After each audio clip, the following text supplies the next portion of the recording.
As the coronavirus recession requires the internet to take on an even more central role in our economy, its major stakeholders are changing the landscape. The Justice Department set to put forward a plan as soon as today to roll back legal protections that online platforms have enjoyed for more than 2 decades. There's a lot on the line here in terms of the soul of the country. The president becomes increasingly concerned that some of these platforms are perhaps violating free speech and also bias against conservatives. Twitter attempted to control the narrative by starting to fact-check tweets on its platform, specifically those by world leaders. President Trump responded with an executive order re-examining the ability for social media platforms to monitor speech. What they choose to fact check and what they choose to ignore or even promote is nothing more than a political activism group or political activism, and it's inappropriate. But I think one of the most terrifying parts of it involves a suggestion that the government should be setting ground rules for what speech is or is not allowed on a platform. That video that can demonstrate the 8 minutes of torture that an African-American man had under the police can be put on a medium like Facebook or Twitter and have different interpretations. But I don't think that Facebook or internet platforms in general should be arbiters of truth. The battle over who regulates the platform and the internet overall started long before social media was even an idea, with the actual hardware of the network. The dark side began to appear when money became the driver. And while our digital avatars become ever more important to our physical livelihoods and our understanding of the world around us, one question remains: who controls the internet? The internet was originally developed by computer scientists so they could better share their research with each other. The U.S. Department of Defense's Advanced Research Projects Agency, or ARPA, financed the project. It was an uncontrolled, new environment. It started out being research, and research allows everything. ARPANET, as it was called, was focused on sharing packets of digital information. I developed basically a mathematical theory of packet switching networks, or the networks we have today called the internet. ARPA said we need a network. So here finally was the promise that we could implement this technology that I had been working on for so many years. So sure enough, in less than 9 months, both Beranek and Newman, the company that won the contract, delivered the first switch, what we now call a router, to UCLA. We connected it up to our computer, and a month later, in October of 1969, Stanford Research Institute, 400 miles to the north, got their router. And we deployed a high-speed link between the two, and now we had a 2-node network. Over time, more research facilities started joining the network, and it started to grow.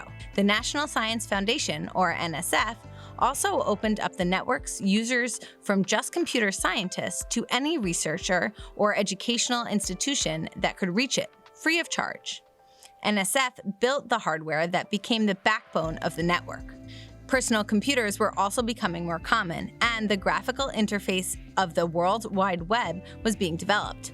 All of these items together grew into what is now known as the Internet. At the same time, private companies started building their own networks. In 1991, then-Senator Al Gore sponsored a bill to help fund what he called the Information Superhighway. That bill injected over $600 million into the development of the Internet. Al Gore brought together a wonderful constituency of academia, industry, and government to basically deploy a very high-speed, gigabit per second backbone network. So people like to snicker at that. He made a major contribution in deploying the backbone network. This bill encouraged the internet to grow in both private and public sectors. In 1995, NSF then awarded contracts for access points for private companies to maintain the backbone of the internet and decommissioned its own NSFnet backbone in April of that year. Over the next 3 years, NSF helped create the framework the internet has today, officially ending its direct role in the internet in 1998. That's an example of where the government creates really something innovative like it did with the internet, and then hands it over to the private sector to take that and make it something that's usable for the common person. Many of these innovations have been able to evolve due to the Lighttouch regulatory framework that we've had since the Clinton-Gore administration. I thank the Vice President who fought for this bill for so long on behalf of the American people, and I thank the members of Congress in both parties, starting with the leadership, who believed in the promise and the possibility of telecommunications reform. So the 96 Communications Act update really provided for more spectrum, because what regulators found was that as these systems were actually evolving, they needed more fuel. It was very much a consensus bill, and it really did pave the way for the internet that we see today. With so many new stakeholders in the backbone of the internet, more voices started gaining traction. This now became a world that the consumer could enter and business could enter. Now, once that happens, there's a major change in the taste and the character of this network. Namely, it is now a money machine. The Federal Communications Commission, or FCC, regulates the infrastructure that supports the internet. How far that regulation extends has been a challenge for policymakers.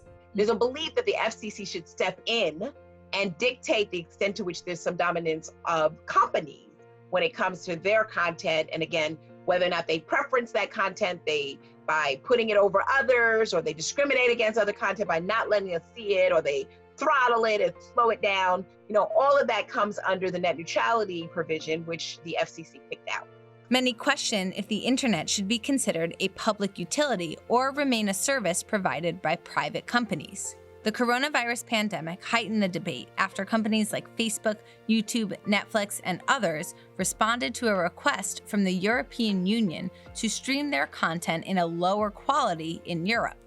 However, the network in the US was able to withstand the increase in data usage without having to throttle. And I'm very proud that it didn't collapse, that it was right there. It hardly basically shuddered when this demand came in. Paid prioritization would allow companies to sell what they call a fast lane. Can the Federal Communications Commission, the FCC, dictate where the businesses must lay cable, the underlying speeds that they may maintain, and whether they can do paid prioritization? What I personally don't want is to allow a provider to decide who gets bandwidth, who gets how much bandwidth, and if and when that bandwidth gets turned off. At the end of the last administration, the Federal Communications Commission declared that there can be no paid prioritization.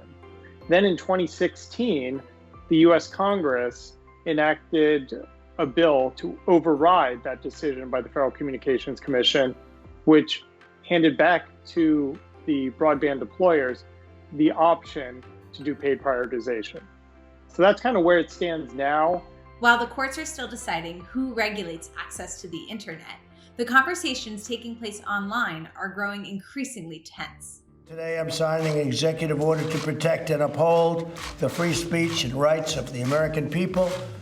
Currently, social media giants like Twitter receive an unprecedented liability shield based on the theory that they're a neutral platform, which they're not an editor with a viewpoint.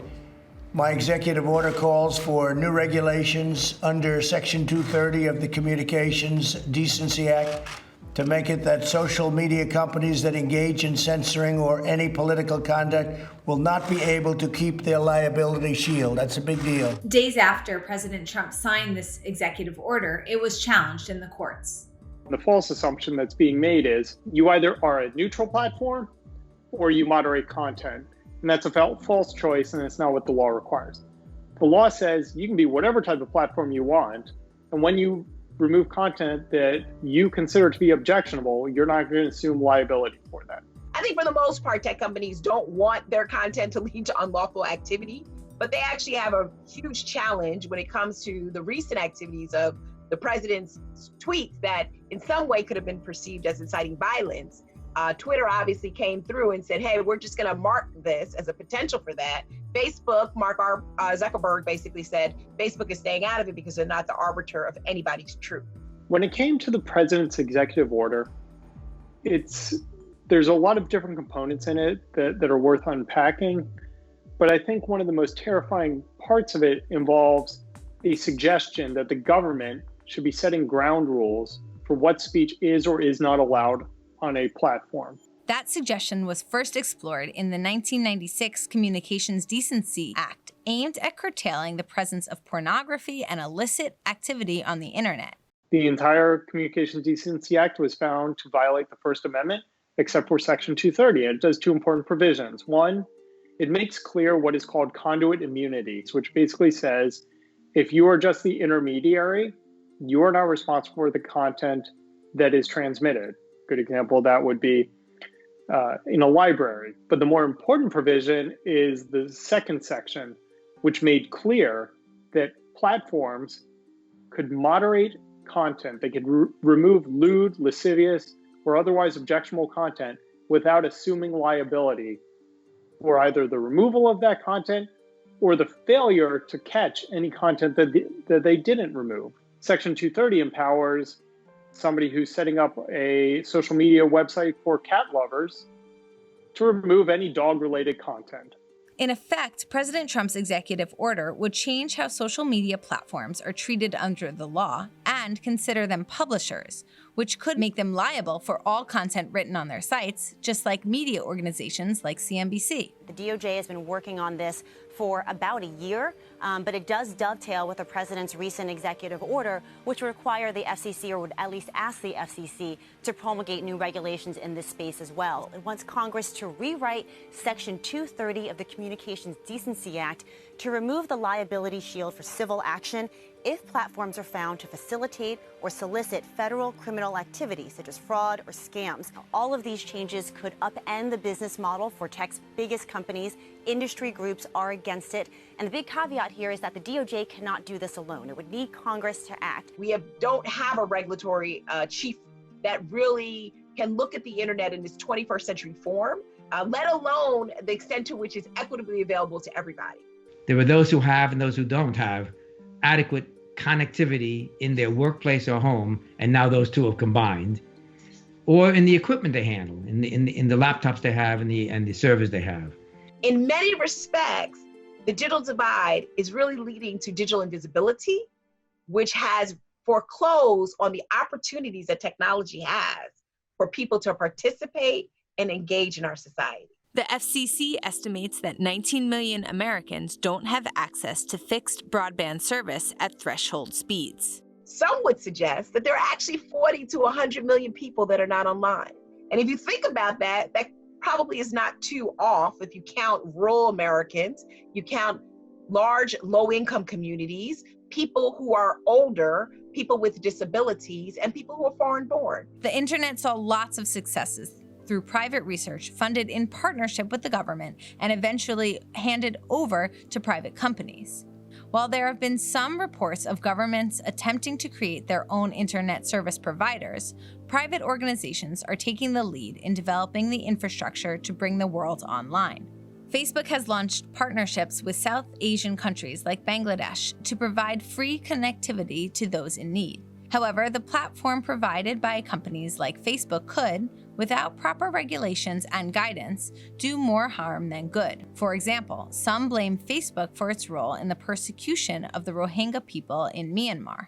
With the public square continuing to move outside of downtown and online, digital stakeholders will have increasing power over the global conversation. I think we get caught up in this us versus them argument around the private sector and who regulates the internet. And I think what COVID-19 has actually revealed is that it's not about who owns the internet. It's about, can it get to everyone who needs it?